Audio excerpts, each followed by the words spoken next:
Bonjour à tous, soyez le bienvenu à cette prière du matin. C'est avec une grande joie que nous commençons notre journée. Nous demandons l'action, la bénédiction de Dieu sur nous et sur toutes nos familles.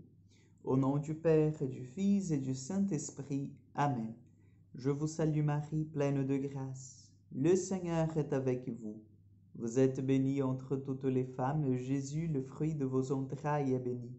Sainte Marie, Mère de Dieu, priez pour nous pauvres pécheurs, maintenant et à l'heure de notre mort.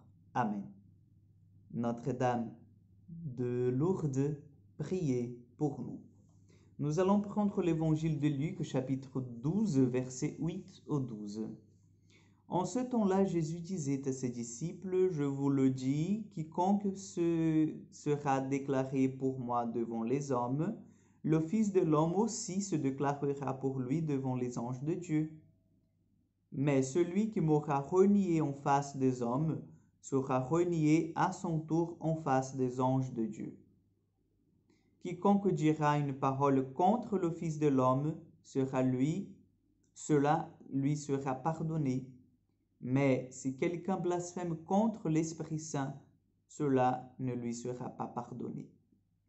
Quand on vous traduira devant les gens de synagogues, les magistrats et les autorités, ne vous inquiétez pas de la façon dont vous défendrez, ni ce que vous direz, car l'Esprit Saint vous enseignera à cette heure-là ce qu'il faudra dire.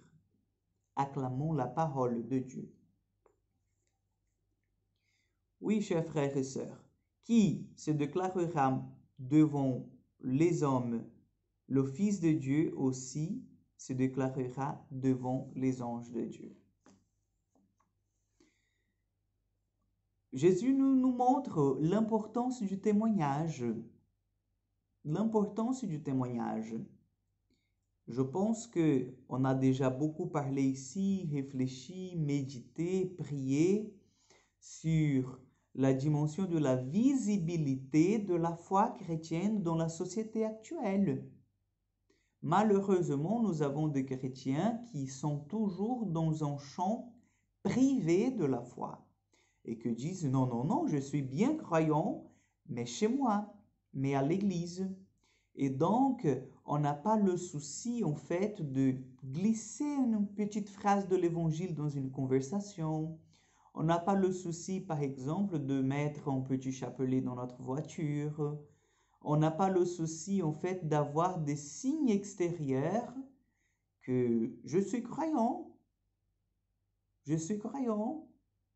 Je sais qu'en France, on a un processus de la laïcité qui nous interdit de porter la croix en des lieux déterminés, qu'on ne peut pas entrer avec la Bible et tout ça. Bon, bref.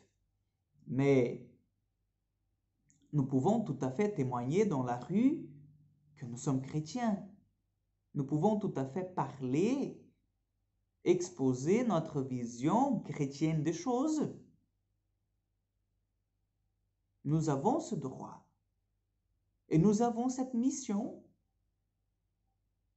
Donc, que le Seigneur ne nous trouve pas rougis devant les hommes, c'est-à-dire qu'on ait honte de parler du Christ devant les hommes, parce que notre mission, elle est tout à fait le contraire, c'est de justement témoigner devant les hommes que Dieu est vivant, qu'il peut changer la vie de chacun. Parce que si nous avons honte devant les hommes de témoigner du Fils de Dieu, Jésus lui aussi aura honte devant les anges de Dieu de témoigner de nous. Parce que nous arriverons au ciel et là, nous serons traités comme des chrétiens, les disciples du Christ, mais les œuvres le diront le contraire. Donc demandons au Seigneur aujourd'hui qu'il nous aide à être cohérents avec notre baptême, avec la mission que le Seigneur nous a confiée, que c'est de témoigner de son amour et de sa grâce là où nous sommes. Là où nous sommes. Demandons cette présence puissante de l'Esprit, lui qui vient toujours nous aider, lui qui vient toujours nous donner la force et le courage de témoigner, parce que je sais que ce n'est pas facile de témoigner, ce n'est pas évident de témoigner, mais le Seigneur, il est là, il nous donne cette force. Ayez confiance en Dieu, il nous donne la force de témoigner. Ne vous inquiétez pas en quoi vous allez dire, l'Esprit Saint soufflera en fait les bonnes paroles. Le Seigneur soit avec vous. Que Dieu Tout-Puissant vous bénisse et vous garde, le Père, le Fils et le Saint-Esprit. Amen. Je vous souhaite un excellent week-end, que Dieu vous accompagne et à mardi pour encore une prière du matin.